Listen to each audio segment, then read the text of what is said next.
Hey guys, this is Chris. And this is Colin. We are back. Yes, season 2. I'm so excited. As I said before, we got haircuts, we got beard cuts. We've officially transitioned out of quarantine mode and into full production mode. Being able to see people mode. Yep. Feeling good. Super excited for season 2, Chris. How was season 1 for you? It's been awesome. We did awesome. Season 1 recaps on our Instagram, so we showed all of our builds. I actually really like seeing everything from back then. It was awesome. Yeah, if you guys haven't seen it, go check out the Creator Industries Instagram page. You can go back and see a whole bunch of builds from the season 1 themes. Yep. But no more about season 1. That's in the past. We are excited to move forward with season 2. But before that, as always, we want to give a huge thank you and a shout out to New Horizon Mall. Thank you. They're the ones who are making it possible for us to be doing these contests for you guys, as we've mentioned previously. But just in case you guys are new here, we are having a virtual LEGO convention, the largest one in Alberta, happening August 28th to 30th. Yep. And it's going to be streamed on the Twitch platform. All these contests, all these videos are just a big lead up to it to get everybody hyped. And we're super excited to have that going on within New Horizon Mall. So again, thank you. And I think we had some other things we wanted to go over from last week as well. We got some prizes. Just wanted to remind everybody about what we have for this week's contest, which is Dark Ages. Dark Ages. Now, somebody commented, it's funny because Dark Ages is usually when you stop building. True, that is true. World. But we don't want you guys to stop building. We want you guys to pull through, build something that's like knights, pirates, anything medieval. Yeah, medieval things. Magic. Even magic, yeah. Yeah. But this is what we got. I got a Nexo Knights, Clay's, what is this called again? Clay's Falcon Fighter from Nexo Knights, and we got the two-faced double demolition 70915 set. We actually have 2 of these Nexo Knight ones, so we will randomly roll a dice and see who gets which. The price point and the piece count is about the same. Either way, really great sets, but we just wanted to get you guys hyped. Again, Dark Ages, the time of bravery and magic. Yeah. So that's super fun.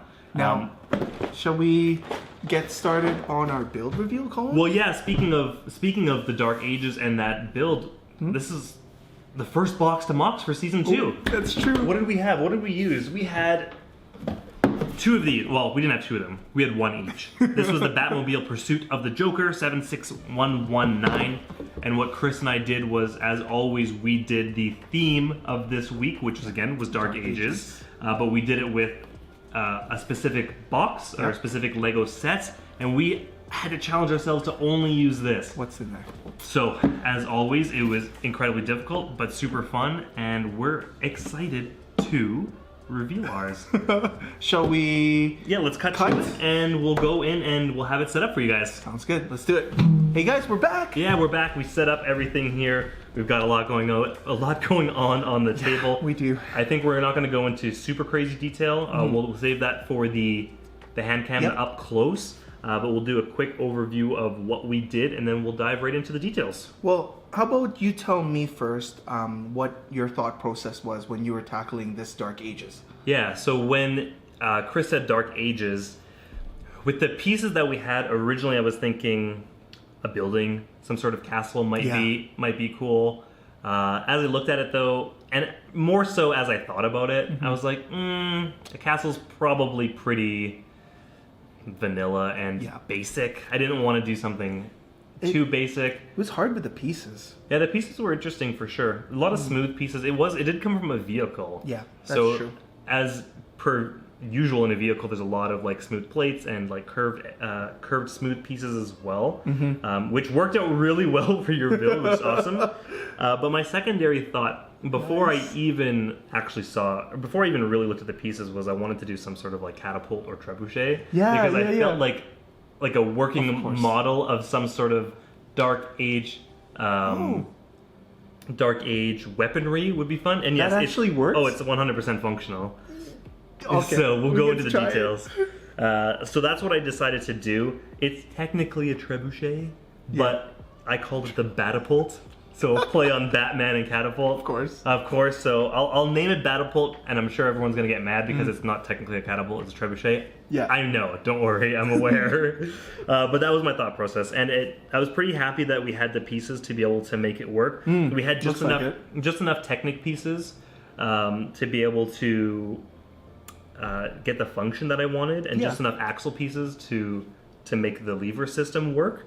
So that's super exciting. I was really worried that we wouldn't be able to. Yeah. But there was 2 pieces in specific that I'll get into that really made it work. So that was my thought process. Chris, you went completely opposite. You went scenic this time. Yeah, I wanted to do something like similar to what you did with the underwater. I wanted to try and show like some sort of a Lego set as well. But initially, because the pieces were a little bit difficult, usually when I start these types of builds, especially from box to MOCs, every challenge is different. So this one, because black was such a dominant color, I actually color separated all the pieces.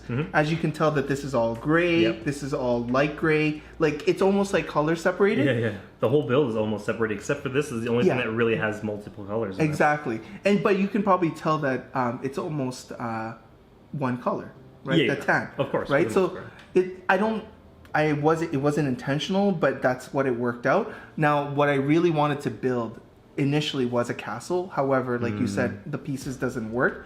Then I ended up switching. I wanted to do something with the wings. Yeah. So initially what I was trying to create, which I struggled with, was creating a dragon. So I'm like, okay, I wanted to build an entire dragon out of the whole thing, but I couldn't. So what was all black that came to my mind was a Nazgul or one, like the ring wraiths on the Lord of the Rings. That's so cool. That's what I sought out. So as soon as I started getting the shaping, as soon as I started to get all the jagged pieces, it started to feel like this is what I was aiming for. And then I just started building the rest to fit the story. Gotcha. This time around, I really wanted to showcase an entire set, almost a scene to complement each other. Yeah. And that's pretty much it. Like, you can give the full details as soon as we jump down at the bottom. That's awesome. But I can't believe you went set and I didn't. I love the fact that we keep doing opposite things. It makes it really exciting. But we still did like similar ideas. Like I knew you were gonna do it. That's an actual catapult. Yeah. This is a trebuchet. Okay, so we wanted to launch things, but I couldn't can't make believe it work. it. Mine's not the best. It doesn't work as well as Colin's. So we'll have to see. So shall we jump in? Let's jump into it. All right. So Chris has given me the pleasure of going first, as usual. Such a gentleman. Makes sense. Chivalry, Dark Ages. Exactly. So as I mentioned before, this is the Batapult. Yes, it's a trebuchet. I understand. But the pun and the play on words was too good to pass up. So we did the Bat Catapult. But I was super excited to make this work. As I mentioned previously, there were a couple pieces that made it very possible for this to work out that I was super happy were included in the set. I really wanted to do this. This was an idea I had before I even looked at the pieces. So it could have gone completely awry and I could have not had the pieces. So just super pumped that we had them. So let me just dive in and tell you exactly what we had to make this work. So in this set, the way that the wheels were attached, not on my build, but in the set, was through axle pieces, which was something that I was a little bit upset about at first, but ended up working in my favor. Because in order for a catapult to work, we need a pivot point. So the main pivot point is in the center here, and we used a long axle piece. And the pieces that really made this work are actually, it's hard to see because I covered them up, these long 1x, I don't even know how many these are, it's like 1x16 or something like that. And they have the Technic holes for the, what do you call those pieces? They're like the little pins, the little axle pins, the ones that allow you to spin. But basically because it was so long, I was able to use that to get the height needed, and it had the holes for the axles to go in. Without this piece, this wouldn't have been possible. And so that was the first major challenge. It was to get that set up. So I basically built those up as a frame, and then I attached the axle to the very top to get as much height as possible. And now, if you know how a trebuchet works versus a catapult, so a catapult uses pressure that's stored. So basically it's like a spring loaded, where you'll pull it back, you'll pull it back, you'll pull it back, and then all that resistance will then fling it when you let it go. A trebuchet, on the other hand, uses a counterweight, and so the rubber tires are actually the heaviest pieces in the set. And so I actually tried in a previous build to do something that used Lego as a weight, but it was too light. So the tires being made out of rubber versus the plastic is actually the perfect counterweight because it's so heavy compared to actual Lego pieces. So that was really good. So I use it as a counterweight. So basically all the weight is stored up here. It's got potential energy, physics class, awesome. And when you pull the pin, so I actually have a pin here that holds it in place. You pull the pin out, it releases basically the piece that's holding all this potential energy. It swings down on the pivot. Because this is so heavy, this comes all the way down, and then the projectile can come out of the top. And so in terms of like the actual, if you want to call it story, there's no real story to this one. These are basically your little projectiles. They have a fuse on the top, and then the one that's lit is at the very end. So you light it once it's inside. These get stored on the side over here. So this storage was actually remodified because I had two pieces coming off each end as a balance, and then I realized I wanted to make a storage, so I took both of them apart. I just built it out one way and then created a little storage area. And then otherwise, everything was basically built out as a platform to keep everything balanced so that it doesn't fall over, and to be able to withstand the force, because as this counterweight swings down, it has to stop at some point, and that puts a lot of pressure on the entire build. And if it wasn't solid enough, the build would basically just fall apart, which it did a couple times. So I had to reinforce it and think about some ways to make it work properly, because you need that force to stop abruptly so that your projectile can go flying. Now, this doesn't work in a really great trebuchet format. This is a good trebuchet basically has the counterweight on a pivot that hangs below, so it can fall more straight down instead of this, which comes in an arc that actually loses a lot of the potential energy transfer into the projectile. I just didn't have the part count to be able to make that type of trebuchet work, so we did this one instead. So let's just give it a quick test here. Yes, thankfully, you've been waiting. Yeah, I've been waiting. Thankfully, it doesn't go that far, so we shouldn't have too big of an issue. But again, counterweight, projectiles in place, and it's held by a pin. You pull the pin out, boom, whoa, and there it goes. Gosh, I wish I could do that in slow-mo. We can go back and do a slow-mo video. But again, without the projectile, I can just show you. So the weight is just so offset to be so heavy on one side, the pivot or the fulcrum point in the center, and then I tried to make it as light as possible on the other side so that you can get as much transfer to the actual. And so you can see the energy as it hits. It moves the build quite a bit, so we needed all that stabilization on it to make it survive itself, basically. So this is basically inspired off of the old Dark Ages, or the olden time weaponry where they would set up something like this outside like a castle siege, and they would hurl things. It's actually on minifig scale as well. So two things with that in mind.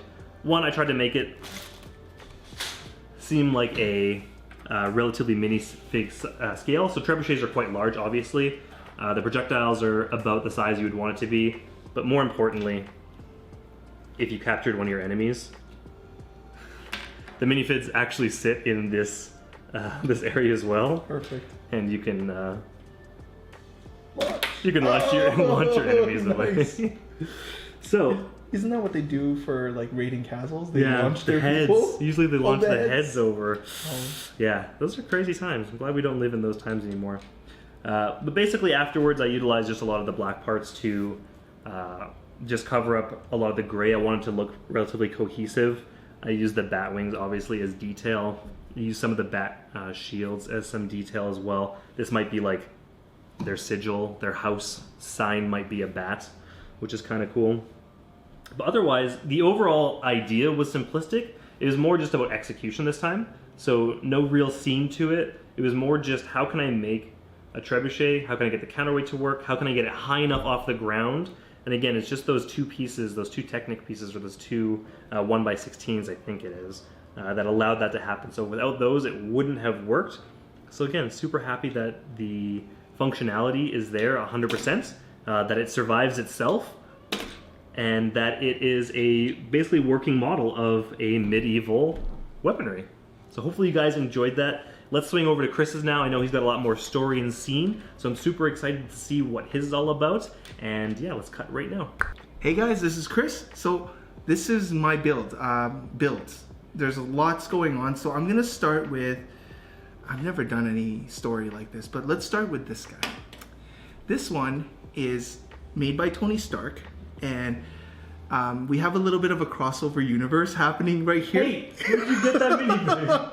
I brought it for prop. So Tony Stark was working on a time traveling device that, you know, like it worked, but it actually crossed over to a multiverse style where the Joker ended up meeting Iron Man, and Joker ran into this time traveling device that he took essentially, and thankfully Batman got a hold of the time travel signal. What would that be called? Like some sort of time distortion, and he went after the Joker. Now Joker's plan, since he doesn't have legs in this one, he wanted to go back in time and stop Batman or the Wayne family to be ever born. And the Wayne family's roots goes all the way back to the medieval days, which is, this is kind of like the statue or the city that they lived in, resided in. So Batman chased Joker through the time portal, and unfortunately his equipment didn't survive, but he had to adapt to the time. So he found out that Joker ended up picking up a dragon, and this dragon was coming to the city where the Wayne family lived in. And they did have like this monumental statue that was happening. So Batman had to find a way to take his Batmobile and convert it into something that he can fight the Joker with. And so you can see that Batman is all cloaked out. He's got his shield on. He's got his special sword that he picked up as a family heirloom. This is the Bat Blade, which signifies his insignia, the Wayne family bat insignia. He's got a cloak on, and then he also converted his Batmobile to a catapult, whatever Colin called it. The Batapult. Batapult. There you go. And yeah, we're using tires as the what is that? Bullets? The projectiles. There you go. Thanks, Colin. So yeah, it doesn't work as well. But it's just for show. So essentially, the final fight takes place in the city of Wayne, and they are witnessing the final conflict between Joker and Batman, and we are left with the question, who will win? Will the Joker, with his black dragon, almost signifying like Nazgul ring wraith style, or our hero Batman with his legendary Bat Blade? And will they get back in time? Or will Tony Stark have to step in and save the day? We'll see. Now that the story is out of the way, let's get into the build itself. Let's start with this big guy. Nice. So this big guy is made out of all black. That was my initial plan for it. This is very tricky because in order to get a lot of the shaping, I needed to use, these are the projectile launchers, like the bat, like the guns that they had on the Batmobile itself. So that's how this initial build started. I needed to start building the legs to get that shape of the dragon, which is inspired by Lord of the Rings. Now, a lot of these Tetris pieces, the black ones, were used in order to make the shape of the tail. So you guys will notice that a lot of the shaping that I did was made to sort of emphasize that there's a tail or some sort of jaggedness texture underneath it. So then I started proceeding with the tail, as you got the 1x2 cheese slopes. Now it transitions. I was trying to make it as smooth as possible, but there was no jumper plates, unfortunately. So I had to go from a two stud, just transition very slowly into a one stud connection, which really tried to I really tried to emphasize the fact that it had scales. So because this set itself had a lot of 1x1s and 1x2 slopes, that really helped enforce the dragon scale and all the little sharp things that it had. Now, this is probably the main piece that I wanted to showcase, which is the wings. Without the wings, this build would not exist, just because I really wanted to use the wings as a dragon, but it was hard to get the shape. So once I got the legs, I went into the wings, and then thankfully, oh my goodness, we finally got a 1x1 connection. It helped, it was a 1x2 connection with a clip in the middle, and that single clip piece helped me get the shape of the dragon. Now this dragon itself, you will notice that there's a gap here that I couldn't quite fill in, because these 1x4 slopes, I needed to get them in order to get that other shaping for the neck itself.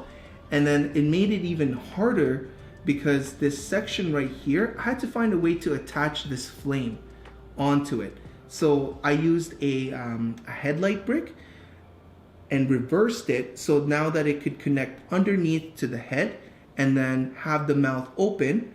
Now, the best part about this one is it did come with a one of those clip pins that I just kind of, well, it's illegal, but I wedged it in there somehow, and it's managed to hang on and look like a mouth. So this mouth, it's opening, it's breathing, and then thankfully there's cylinders that made it look a little bit more organic underneath the neck of the dragon. So that essentially, the tail, the legs, the wings, and the head makes up the body. Now, I wanted to have Joker ride this thing, so I took off the legs and he's just a half body in there. And then, of course, to finish off the dragon, to have him more stable, to make him feel more menacing, I created a little stand or a building that Colin commented that it looks like from the Lord of the Rings. So I achieved what I came for. I really wanted to get that dragon out of the way. Now, this is probably the last thing that I built. This time machine, it's pretty much built with the leftover pieces, but it worked out really well because thanks to Tony Stark and his Stark Tech, we managed to create a time machine. So let's just call that a time machine, ever so slightly. Now, off to our hero and the rest of his story.